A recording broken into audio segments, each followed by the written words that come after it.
Setelah satu lagi jenis vaksin COVID-19 AstraZeneca buatan kerjasama antara Inggris dan Swedia tiba di tanah air. Namun sejauh mana realisasi vaksinasi bagi 181,5 juta masyarakat Indonesia yang ditarget, ini 70% kurang lebih, yang ditarget pemerintah untuk rampung pada akhir tahun 2021 ini. Kita ulas bersama Bung Hermawan Saputra, ia adalah Dewan Pakar Ikatan Ahli Kesehatan Masyarakat Indonesia, dan juga Profesor Amin Subandrio, Kepala Lembaga Biologi Molekuler Eijkman, sekaligus tim pakar Satgas COVID-19. Selamat malam, Bapak-Bapak. Selamat malam, Bung Kaiwan. Iya, saya ingin ke Prof. Amin dulu. Prof. Amin, datangnya AstraZeneca walaupun masih 1,1 juta, ini bayangan dari warga Indonesia, koreksi kalau saya salah, akan mempercepat proses vaksinasi. Sekarang kita lagi menghadapi misalnya vaksinasi lansia dan juga sejumlah profesi. Benar demikian? Ya, kalau targetnya kan sudah ditetapkan ya oleh Kementerian Kesehatan strategi penyebarannya. Tinggal tentu vaksin yang tersedia itu distribusinya ya dan juga delivery-nya, artinya pemberiannya ya. Waktu itu kan ditargetkan satu hari bisa lebih dari 500.000. Ya, tapi saat ini kan masih kalau kita dengar laporannya dari Pak. Satu hari maksudnya bisa didistribusikan di vaksin 500.000 warga, begitu ya? Dulu pernah ditargetkan sebetulnya 1 juta per hari. Artinya 30.000 vaksinator masing-masing menyuntikkan 30 orang, itu kan mendekati 1 juta. Teoritisnya, tapi saat ini masih belum bisa mencapai ke sana karena berbagai sebab ya. Masih saat ini kalau tadi dengar laporannya dari Pak Oscar, Sekjen Kemkes, itu kan yang sudah divaksinasikan baru sekitar 3 jutaan saat ini kan ya, dalam beberapa minggu setelah mulai. Sudah termasuk dosis kedua itu ya? Ya, dosis kedua sebagian kecil. Iya. Tapi kan kesediaan vaksinnya, kalau saya hitung nih ya, Januari kan sudah datang 15 juta dosis vaksin Sinovac. Ditambah hari ini 1,1 juta, kurang lebih 16 juta lah. Tapi kalau baru 3 juta sampai bulan Maret ini, artinya lambat dong, Prof. Amin. Ya itu dia. Jadi di lapangan kelihatannya tidak seperti perencanaan awalnya yang kelihatannya mudah ya, 30.000 itu memvaksinasi 30 per orang itu ya. Karena ya Indonesia juga begitu luas, kemudian ya beberapa masalah terkait dengan distribusi dan delivery itu memang mungkin masih harus disempurnakan. Tapi kelihatannya sih diharapkan ke depannya akan lebih tinggi kecepatannya ya dengan berbagai cara ya. Saya tanya ke Bung Hermawan. Bung Hermawan, kalau sampai saat ini sudah ada 16 juta vaksin tapi kemudian baru 3 juta yang disuntikan selama 3 bulan, apa masalahnya? Iya, ini kan ada dua ya. Pertama kali kalau kita ingat Sinovac yang pertama yang diperuntukkan untuk nakes itu kan vaksin jadi 3 juta dosis yang diperuntukkan untuk 1,5 juta. Nah setelah itu periode kedua 3, 4 hingga 5 sekarang ini secara kalkulasi itu sekitar 38 juta dosis. Tetapi yang belakangan yang datang dari Sinovac ini bentuknya bahan baku. Jadi harus diproduksi kembali, harus dikemas menjadi satuan-satuan untuk siap divaksin oleh Bio Farma. Jadi tidak siap langsung. Nah ini kan membutuhkan proses juga, proses pengemasan, proses untuk menjadikannya vaksin yang siap untuk disuntikan.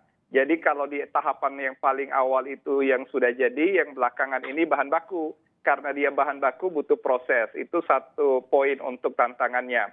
Poin yang berikutnya memang vaccination rate kita atau laju harian atau kapasitas per hari untuk kita vaksin, evaluasi tahap pertama dulu untuk nakes itu selama 1 bulan dimulai 13 Januari sampai 13 Februari itu vaccination rate-nya sekitar 64.183. Nah sementara kita udah masuk di gelombang kedua sejak Februari dan ini juga sebenarnya sedikit saja kenaikan vaccination rate-nya. Sekarang kalau kita anggap 50 hari sudah berjalan, kemudian disampaikan ada 3,5 juta orang yang sudah divaksin, berarti rata-rata per hari itu baru cuma 70.000. Masih jauh sekali dari target kita yang tadi 1 juta. disebut oleh Prof. Amin 1 juta. Oke. Dan memang 1 juta itu menjadi real kalau kita berambisi 15 bulan selesai. Tetapi kalau tidak, maka Iya, tentu panjang saja lagi. Panjang lagi. Oke. Kalau 70.000 saja per hari itu kita baru bisa tuntas sekitar 9 tahun itu. Luar Kalau biasa. memang seperti ini. Maka harapannya sekarang ini kan ada proses percepatan untuk pelatihan vaksinator, untuk pelengkapan cold chain, untuk pelengkapan untuk transfer mediumnya, dan bagaimana kesiapan infrastruktur yang lain. Ya. Memang tantangan kita cukup kompleks. Ya, ini Jadi yang saya mau karena- tanya. Jadi sesungguhnya saya ingin kemudian buka-bukaan dulu. Vaksinnya ini sebenarnya sudah ada lebih, karena kan tadi katakan 15 juta Sinovac tidak semuanya langsung bisa digunakan. Sebagian merupakan bahan baku. Berapa sih yang sudah siap digunakan saat ini? Mungkin Bung Herman punya datanya? Ya, itu kan ada laporan dari teman-teman Kementerian Kesehatan, di-announce juga oleh Menteri Luar Negeri, bagaimana sudah masuk dan sudah dipersiapkan. Jadi kita start dari retrospektif aja, Bu Kaiman. Sekarang kan tadi dilaporkan ada 3,5 juta orang yang sudah divaksin. Kalau 3,5 juta orang ini sudah divaksin 2 kali, artinya udah tahap kedua, berarti dosis yang sudah disuntikan itu atau digunakan kira-kira 7 juta.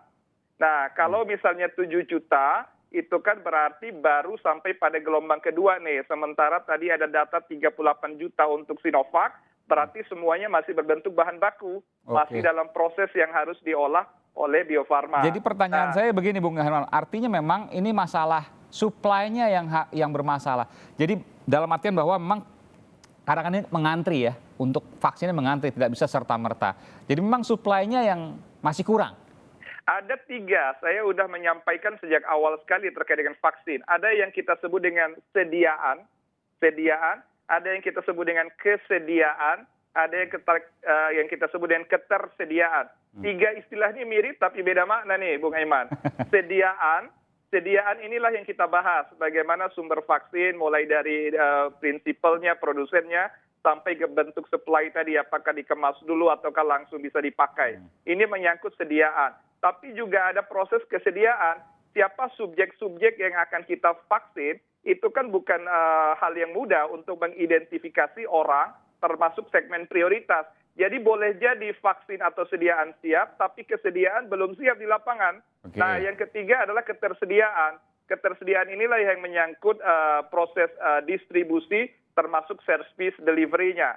Nah, ketersediaan ini juga menyangkut bagaimana infrastruktur, cold chain, dan lain-lain. Dan jangan lupa, sekarang kita ini, Bung Aiman, masih dalam posisi bencana alam sebagian wilayah, dalam keadaan banjir, dalam keadaan tanah longsor.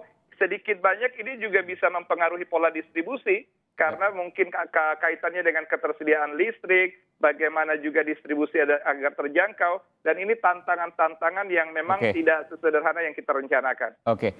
Kalau saya tanyakan hal yang sama, pertanyaan yang sama ke Profesor Amin, sesungguhnya kita ada tadi menyebut ada 3 istilah, sediaan, kesediaan, dan ketersediaan. Saya menggunakan bahasa yang lebih ringan. Supply-nya artinya bahan baku vaksinnya yang kemudian siap untuk divaksinkan, atau vaksinatornya dan proses distribusinya yang memang masih bermasalah. Yang mana yang kemudian saat ini kita hadapi, Prof. Amin? Ya, kita pakai sistematikanya Pak Hermawan nih. Yang pertama kan sebetulnya vaksinnya sendiri. Sediaan itu kan sebenarnya artinya barangnya. Tadi sudah disebutkan yang diterima oleh Bio Farma adalah bulk. Bulk itu sebenarnya prosesnya tinggal filling and finishing aja ya. Artinya Bio Farma tidak perlu mencampur-campur lagi sebetulnya itu dari bulk itu kemudian harusnya bisa langsung dimasukkan dalam. Sebentar, saya ingin tanya dulu Prof. Amin. Jadi kalau bahan baku Sinovac dari Tiongkok itu perlu diapain lagi sih untuk kemudian bisa divaksinkan ke warga?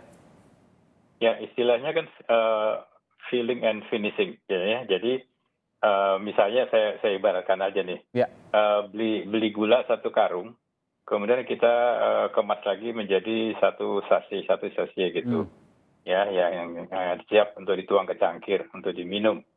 Nah, itu prosesnya. Jadi gulanya sendiri nggak perlu ya Oh, apa-apain oke. lagi Jadi sebetulnya. cairan vaksinnya sendiri nggak perlu diapa-apain lagi, cuma kemasannya ditempatkan ke dosis-dosis yang sesuai dengan dosis satu orang, satu orang, satu orang, begitu ya? Eh, dalam hal ini tidak satu orang. Jadi kalau yang dikemas oleh Bio Farma itu dalam satu vial namanya, botol kecil. Hah? Satu botol itu bisa untuk 5 orang, bisa untuk 10 orang, ya tergantung Oke. kemasannya. Nah, itu Oke. yang kemudian, jadi itu akan lebih sebetulnya bisa lebih murah sebetulnya dibanding dengan Iya, kalau iya, iya. individual. Jadi kalau kita Karena bayangkan misalnya dengan bahasa awam, belinya satu bundel atau satu tempat besar, lalu kemudian nanti dipilah-pilah menjadi tempat yang lebih kecil untuk diberikan kepada warga, begitu ya? ya untuk bisa dikirim, jadi bisa dibagi. Oke, oke, Ya oke. kan, dan proses itu memang kelihatannya sederhana, tapi Iya, tidak bisa sembarang karena hanya boleh dilakukan di fasilitas yang memiliki good manufacturing practice, jadi CPOB ya, cara pembuatan obat yang benar. Dan itu memang perlu kehati-hatian. iya, Walaupun produksinya massal, tapi setiap file itu harus dijamin tetap steril dan juga kualitasnya tidak berubah. iya. Nah, itu yang membutuhkan proses. Ya. Jadi kalau Tapi sekarang Bio ini kita Farma sudah bicara punya. soal 3 juta atau 3,5 juta orang yang sudah divaksin, artinya kalau dikali 2 sudah siap 7 juta. Masih ada sisa dengan kondisi saat ini atau sudah kehabisan sesungguhnya vaksin untuk warga? Setidaknya untuk sementara ya, karena kan akan datang terus. Ya, seharusnya belum habis ya. Artinya yang tadi kalau menurut keterangannya Kemkes, itu vaksin yang sudah digunakan itu yang sekitar 3,5 juta. Jadi bukan 3,5 juta orang. Ya, jadi 3,5 juta sekian itu Bagi dua. adalah tidak persis bagi dua. Jadi sebagian sudah masuk ke tahap kedua, yang Oke. sebagian baru satu. Ya. Dan kapasitas vaksinnya kan kalau dikatakan dari Januari 15 juta, artinya masih jauh sesungguhnya. Persediaannya masih banyak. Betul. Nah, justru tadi yang kemudian ada faktor lagi yang kesediaan itu kan kita mengerti dari survei aja masih menunjukkan 20-30% orang itu masih enggan untuk divaksin. Iya. Ya, itu yang mesti diklarifikasi. Tetapi kalau kita anggap semuanya orang sudah bersedia divaksin, nah kita masuk yang ketiga, itu artinya proses distribusi dan delivery-nya. Iya. Tidak selalu mudah loh membawa vaksin atau barang-barang itu, barang-barang biologik ya, yang sekalipun bisa disimpan di 2-8 derajat, lebih stabil daripada yang harus disimpan di -70, tapi tetap saja kita harus menjaga kualitas vaksin itu sampai di tujuan. Dan tidak semua tempat tujuan vaksin itu mudah dijangkau. Kita analogikan aja seperti waktu petugas-petugas membawa kotak suara, itu kan ada yang naik Ya, gunung. perahu, Iya. kemudian ada yang digendong, yang Iya. nyebrang sungai supaya tidak rusak. Nah, mirip seperti itu situasinya di daerah-daerah yang terpencil itu. Iya, iya. Meskipun kita bicara soal daerah-daerah di Pulau Jawa aja kan memang masih belum maksimal pemberiannya. Tentu ini menjadi pertanyaan dari lansia misalnya, sejumlah profesi misalnya. Tapi saya ingin tanya terakhir ke Prof. Amin sebelum nanti saya ke Pak Hermawan, ke Bung Hermawan. Vaksin merah putih apa kabar, Prof. Amin? Karena Prof. Amin merupakan Ketua Satgas Vaksin. Merah putih adalah vaksin asli Indonesia yang diproduksi di Indonesia bekerjasama dengan Sinovac. Ini Bio Farma yang kemudian melakukan ini, lalu semester 2 informasinya, saya nggak tahu bulan Juni atau Juli. Apa kabar vaksin merah putih? Ya, saya harus koreksi Pak Aiman. Jadi kami tidak bekerja sama dengan Sinovac, kami bekerja sama dengan Bio Farma. Itu satu. Oh, jadi Yang vaksin merah putih ini murni Indonesia, tidak ada kerjasama dengan Sinovac? Tidak. Jadi kenapa disebut merah putih? Karena dikembangkan dari virus yang ada di Indonesia oleh anak-anak Indonesia di institusi Indonesia, diproduksi oleh perusahaan Indonesia dan dipakai utamanya untuk rakyat Indonesia. Makanya disebut merah putih. Jadi murni semuanya Indonesia ya? Indonesia asli. Oke. Ya, silakan. Kemudian saya juga mesti koreksi. Ya. Tadi siang saya kira saya sudah sampaikan bahwa targetnya mendapatkan emergency use authorization itu adalah diharapkan pertengahan tahun 2022, bukan 2021. Karena saat ini sedang dalam proses transisi dari laboratorium, dari R&D ke industri. Ya. Jadi kami sedang menggarap itu bersama Bio Farma agar transisi prosesnya itu bisa smooth, ya, bisa lancar, dan nanti setelah dalam proses di industri akan disiapkan untuk uji praklinik, uji klinik fase 1, 2, dan 3. Itu proses yang sekarang sedang berjalan. Oke, jadi kurang lebih akan bisa digunakan pada bulan? Pertengahan tahun depan insya Allah, ya. Pertengahan 2022? Ya. Oh, semester 2 2022, masih panjang rupanya ini ya? Betul, masih panjang karena kami betul-betul mengikuti prosedur yang harus dilakukan. Iya. Dan ketika nanti sudah diproduksi, maka bisa memproduksi berapapun? Tergantung produksi kapasitas produksi Bio Farma yang 250 juta per tahun, ditambah saat ini kami sedang membahas dengan beberapa perusahaan farmasi untuk menambah kapasitas produksi masing-masing sekitar 100 juta per tahun. Ya, ini menarik Prof. Amin. Saya ke Bung Hermawan karena memang kita tahu bahwa vaksin COVID ini hanya bertahan setahun. Koreksi kalau saya salah Bung Hermawan ya. Dan ini kemudian perlu juga nanti apakah vaksin lanjutan atau tidak. Kita akan melihat kondisi nanti apakah masih ada pandemi atau tidak. Tentu kita berharap, kita berdoa tidak ada pandemi lagi. Tapi kalau ada tentu ini menjadi sebuah vaksin yang harus kemudian secara kontinu diberikan. Bukan begitu Bung Hermawan? Iya, jadi dengan adanya vaksin merah putih itu kita berharap ada semacam keberlanjutan program dari apa yang sudah dilakukan di tahap awal sejak 2021 ini. Nah, dan harapan kita ini kan memang idealnya vaksinasi itu diberikan kalau kasus COVID ini sudah terkendali atau melewati puncak kasus. Itu baru sangat powerful dan useful. Nah, sehingga kalau misalnya kita harapkan nanti di 2022, sembari kita optimalkan tanda kutip vaksin yang diimpor ini untuk tahapan awal hingga akhir tahun nanti. Tetapi begitu 2002 pertengahan hingga akhir nanti kita berharap optimalisasi untuk coverage yang lebih besar itu memang menggunakan produk asli anak bangsa dalam negeri, dan inilah yang akan menjadi kebanggaan nasional kita. Mudah-mudahan itu berjalan dengan baik, dan kami berharap agar pemerintah betul-betul mengarus utamakan mendukung sepenuhnya bagaimana proses dan progres yang dilakukan oleh Eijkman bersama juga dengan Bio Farma dan beberapa perguruan tinggi yang sudah dipercayakan. Dan vaksin hanya bertahan setahun, betul ya? Iya, secara ideal ya, tetapi sebenarnya itu kan juga tergantung dari kualitas yang ada di lapangan. Oke, baik. Baik, terima kasih Profesor Amin Subandrio, Kepala Biologi Molekuler Eijkman, dan juga Ikatan Ahli Kesehatan Masyarakat Dewan Pakar Bung Hermawan Saputra. Terima kasih telah memberikan informasi di Sapa Indonesia Malam.